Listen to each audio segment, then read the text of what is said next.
Guys good morning हजुरहरूलाई स्वागत छ मेरो न्यू ब्लगमा। आशा गर्छु हजुरहरू धेरै धेरै सन्चै हुनुहुन्छ भनेर। गाइस ठन्डा चाहिँ यति छ नि नभन्नु होला।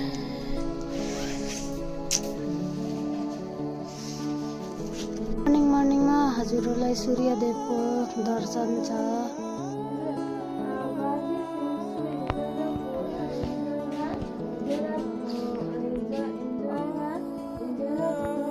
बाहिर चाहिँ यति ठन्डा छ कि फेरि म चाहिँ भित्र पस्दैछु। यो फेरि यहाँ पसी ऋतु गाइस म चाहिँ बिहान उठेको थिएँ होइन, फेरि सुतेँ गाइस। यति ठन्डा थियो नि, शीत पनि पुरा गिरिरहेको थियो गाइस। त्यही भएर म चाहिँ फेरि सुत्न भनेर बसेर फेरि हेरि निक्लिसकेको छु।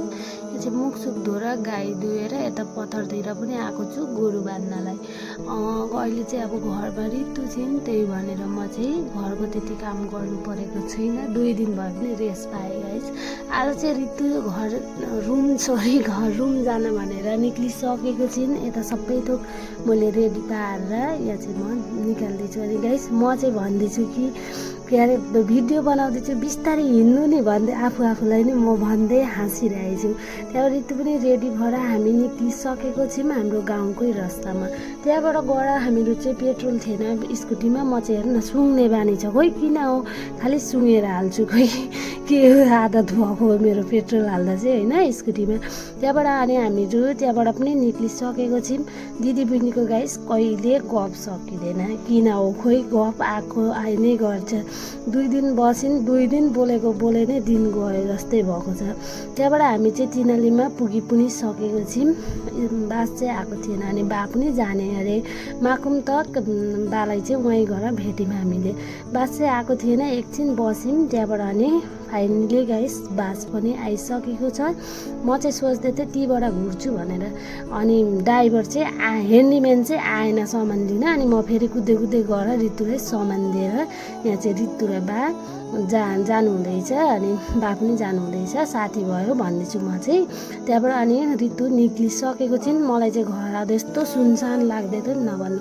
त्यहाँबाट आएर म चाहिँ यहाँ सफा गर्न भनेर लागिसकेको छु। यता चाहिँ हेर्नु पुरा सोफाहरू सफा गर्दैछु, माथिको जबरा सबरा निकाल्दैछु म चाहिँ। अनि यहाँ चाहिँ लगाउँदैछु। आजको दिनभरिको भने जस्तो यही नै काम गर्यो गाइस।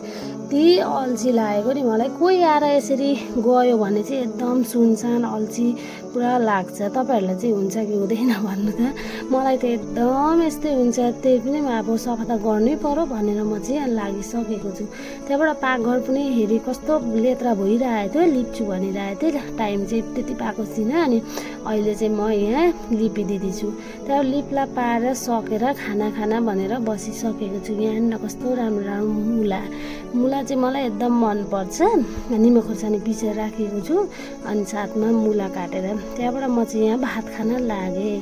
यता चाहिँ अनि भातसात खाइसकेर गाइस आज मेरो सुतेरै दिन गयो जस्तै भयो है। सुतेकै 1 बजी सुतेको होइन, 3 बजी उठेर अल्छी लाग्दै अब के गर्नु, काम त गर्नै पर्यो भनेर यहाँ चाहिँ हुर्किसकेको थियो फारस पनि। अनि म चाहिँ त्यो फारसलाई माटो दिँदै थिएँ बिस्तारै गएर। अब अल्छी लाग्दै भए पनि नभए त ठुलो भयो भने अब फल राम्रो लाग्दैन नि त। त्यही भएर अनि यहाँ चाहिँ म माटो दिँदैछु। आज चाहिँ मेरो सुतेरै दिन गयो जस्तै भयो गाइस। अनि एकछिन गरेँ होइन, कस्तो भयो मलाई त। अनि यहाँ अनि म चाहिँ मेरो फेस पनि तपाईँहरूलाई देखाइदिँदैछु। आजको ब्लग यति नै। फेरि नेक्स्ट भिडियोमा भेटौँला। By guys.